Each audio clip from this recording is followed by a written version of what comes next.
Alright guys, this is my very first YouTube video ever, and today I just bought a Simpson pressure washer, 3300 psi, 2.5 gallon per minute.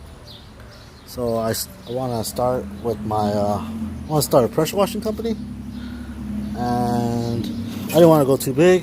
I didn't want to spend so much money. So I just bought this one at Lowe's today on a Sunday, and if y'all want to know more, just stick with me.